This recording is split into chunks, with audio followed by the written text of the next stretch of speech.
उसका इस समय आपको बहुत करीब का है, तो आपको जौहर यूनिवर्सिटी को बचाने के लिए या जौहर यूनिवर्सिटी पर जो एक्शन कर रही है सरकार, उसको लेकर के आपकी पार्टी ने एक प्रतिनिधिमंडल बनाया है। तो मुझे लगता है कि उसमें सांसद कोई नहीं है शामिल, और सांसद किसी के ना शामिल होने की वजह तो ये है कि सत्र चल रहा है, लेकिन बड़ी संख्या में विधायक हैं उसमें।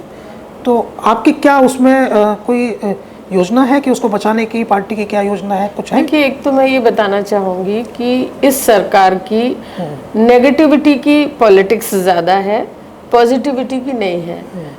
कुछ बनाने की बात तो ये लोग करते नहीं, तोड़ने की, बुलडोज़र चलाने की, ध्वस्त करने की बातें करते हैं।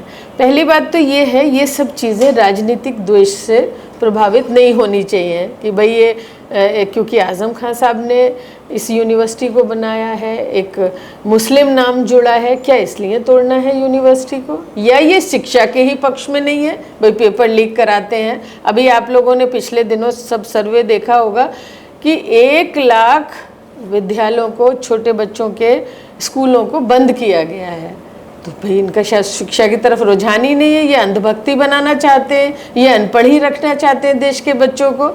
आज़म खान साहब ने पूरे जीवन संघर्ष करके ये इतनी खूबसूरत एक भव्य यूनिवर्सिटी को बनाया है, और उस यूनिवर्सिटी को ये एक राजनीतिक द्वेष के कारण तोड़ना चाहते हैं। क्या होगा उन बच्चों के भविष्य का जो हज़ारों बच्चे वहाँ पर पढ़ रहे हैं? क्या होगा उन लोगों का जो वहाँ काम कर रहे हैं, टीचिंग कर रहे हैं, या कोई अन्य विभागों में अलग अलग पदों पे काम कर रहे हैं, उनका क्या होगा?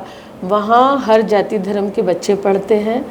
वहाँ देश का एक तरह से पैसा लगा है, चाहे वो कुछ किसी ने भी खर्च किया है, कैसे भी वो यूनिवर्सिटी बनी है, संपत्ति तो एक तरह से देश की ही है। वो इतनी करोड़ों में बिल्डिंगें बनी है, इतनी खूबसूरत, इतनी भव्य। आज़म खान साहब का इतना अच्छा बड़ा विजन है कि उन्होंने ऐसी शानदार यूनिवर्सिटी बनाई है।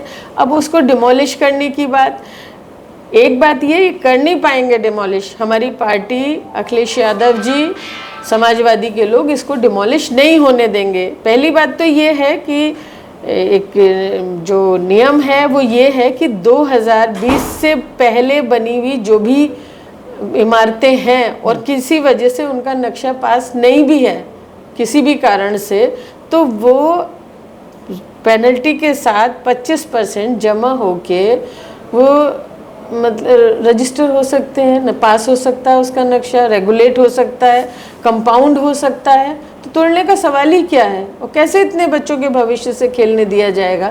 हमारे राष्ट्रीय अध्यक्ष जी अभी उन्होंने शायद कल ही जाने वाला है डेलीगेशन विधायकों का, और क्योंकि सत्र चल रहा है तो जाएंगे सभी सांसद अपने अपने हिसाब से जाएंगे, या किसी दिन डेलीगेशन जाएगा किसी वीकेंड। सांसदों का भी डेलीगेशन जा सकता है। हाँ, जब वीकेंड होगा तब डेलीगेशन जा सकता है। अखिलेश यादव जाएंगे?